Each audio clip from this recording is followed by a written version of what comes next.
Starting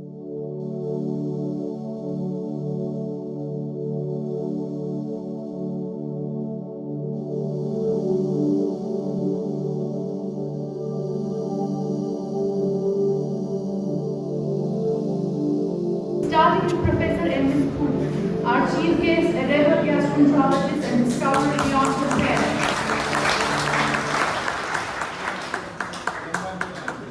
Our special guest, Professor M. Bhandari, a well-renowned personality and CEO of Vattikutti Foundation, USA. GMC Baramulla. Professor Govt HOD, Department of General Surgery, GMC Baramulla.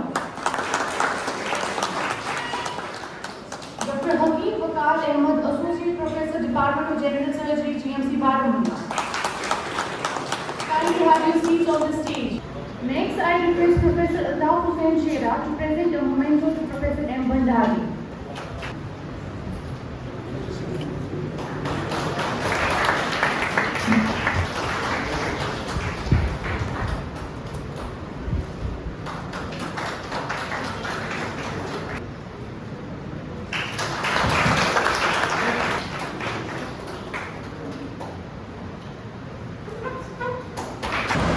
About academics and about research. Actually, many students coming to me as in charge of the secretary of the ethical committee of this institute. They want to do this work. Actually, people from various departments coming. But all along, I have found that sometimes they don't know what to do and how to do. In spite of their enthusiasm and desire to do something. It will be a privilege for me to call upon the board of our honored guest from overseas, Padma Shri, Professor M. Bhandari, CEO of Vattikutti Foundation, USA.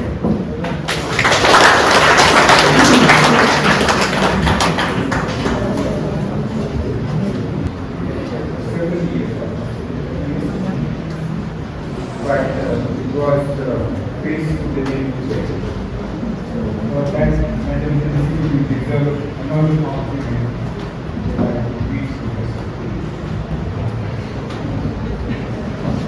Professor Udish, the principal of Baramulla College, Professor Shera, head of the Department of Surgery and the chairman of Competence, and Professor Waqar, who has taken the brunt of organizing this conference. Events of this nature are not easy to organize, particularly in a place which is known. I was escorted by Dr. Ashraf to the airport, and on the way, he expressed his interest in spearheading this research movement in Sri Lanka. I offered him unconditional help, whatever the foundation could do, because this is very much within the purview of the foundation. I, Professor Rubireshi, Principal Government Medical College, Baramulla, welcome all the scientific dignitaries to this new academic and scientific institution. The chief guest, Professor M. Kuru, who is one of the leading medical scientists of the world. Professor M. Kuru is an institution in himself who discovered the hepatitis E virus while working in SKIMS institution. Professor Kuru has been continuously adding to the scientific knowledge base ever since. Professor M. Bhandari, Padma Shri, urologist and senior bioscientist and director of robotic surgery, research and education at the Vattikutti Urology Institution. Thanks, Professor, for sharing with us the latest insights in the advances in the medical practices. Professor Muhammad Ashraf Ganai sir, Professor Muhammad Salim, Professor Asif Maharaj, all other dignitaries, heads of the departments, faculty members, other participants, and medical students, I welcome you warmly to this workshop on biomedical research methodology. I also extend my warm regards to the Vattikutti Foundation for collaborating in this important workshop on biomedical research with the Department of General Surgery, GMC Baramulla. The experts from the respective fields will delve deep into the range of domains pertaining to biomedical research. I would also like to add few submissions of my own. Today we gathered here to learn and disseminate knowledge on the scientific research methodology which drives the exponential progression of the current medical practices and other domains of science. The very presence and existence of this institution and countless others like this has been only possible through years of research into the questions of how and what. This continued scientific legacy has reached to us through the vigorous works of the stalwarts of science and their ever-determined students. As a separate field of study with experts of its own, this area has drawn from the basic inductive and deductive analysis using the extensive tools from the statistics and inferential statistics.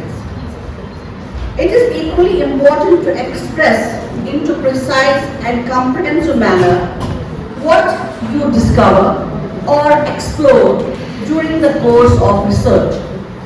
That is where the scientific writing comes into existence and learning to put your observations and results in the systematic, concise, coherent manner and with brevity on the paper.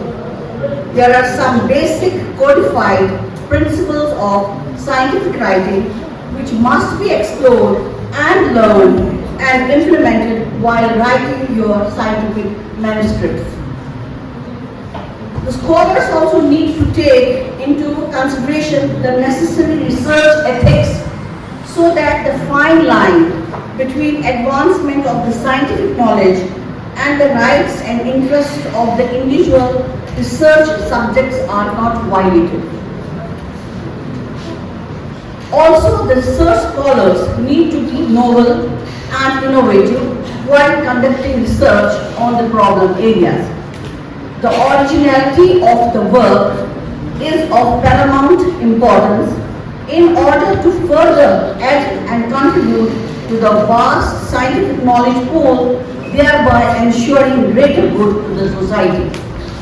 I am sure this workshop will enhance and expose the student and the faculty members to the newer insights of the biomedical research and associated tools and techniques involved.